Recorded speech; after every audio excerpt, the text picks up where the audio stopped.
Well, what up guys, Andre and Crosspower is Mark here. It's Friday the 7th and I'm just cruising down the street here, having a look around. We're going to check out the hospital and see if there's big crowds in here or not. So the streets are still, you can see the streets are still pretty quiet. And okay, so I'm just going to pull up here and have a look.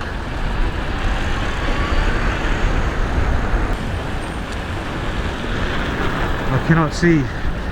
Where's all the lineup of people? I cannot see. I cannot see anybody up here. Seems really quiet. I heard there's specific hospitals that are dealing with the virus thing, so I'm not sure if this is one of them, but by the looks of it, it's really quiet on the outside.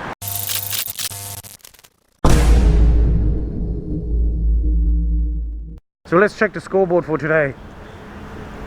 Total infected 31,270. We got recovered is 1,690, and those that didn't make it is 638. So the numbers are still rising, but definitely looks a little bit weird how the numbers are sort of like, it's sort of linear.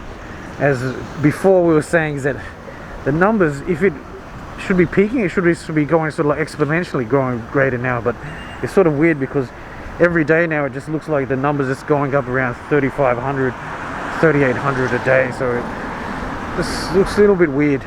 Alright, so today I want to talk about something that the people that are involved that actually have got the least amount of credit so far. So the situation, everybody is always freaking out about this situation, but we have to give credit, not just point the finger. And actually the doctors, the healthcare professionals, the volunteers, all the guys that helped the construction sites that really put into gear. So like whatever your comments about like who was to blame and what it is now, what the situation is now, the real heroes here are the medical staff, the doctors, the nurses, and all these other volunteers. These are guys that actually are on the front line. They have to deal with this stuff, and this for sure is more stressful than any of us can complain about.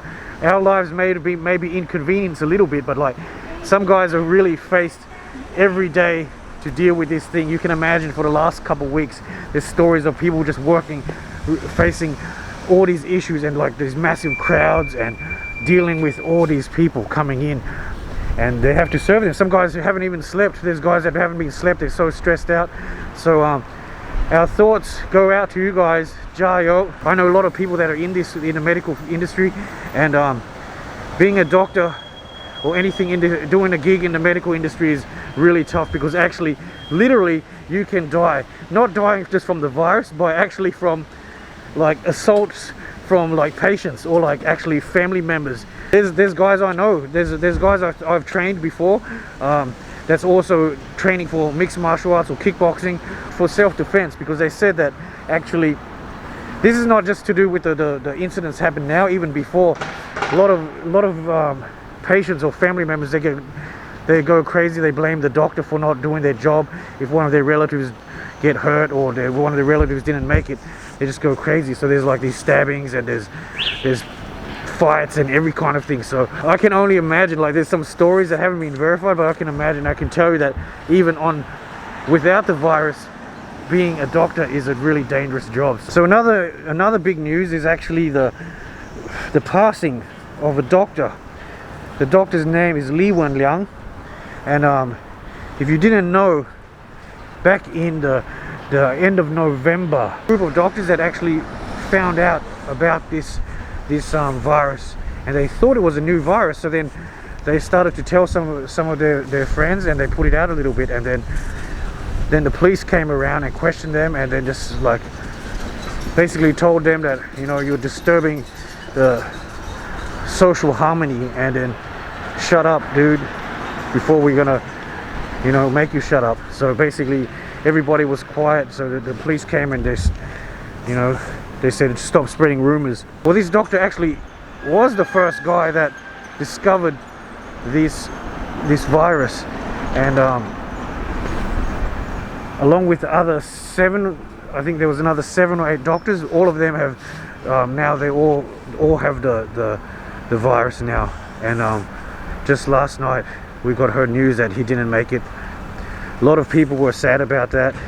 A lot of people were unhappy, or they really thinking about if the government took too long to deal with this thing. So it's sad that he had to pay the ultimate price. But as I look at it, it's not a tragedy dying for a greater cause and doing something that you love.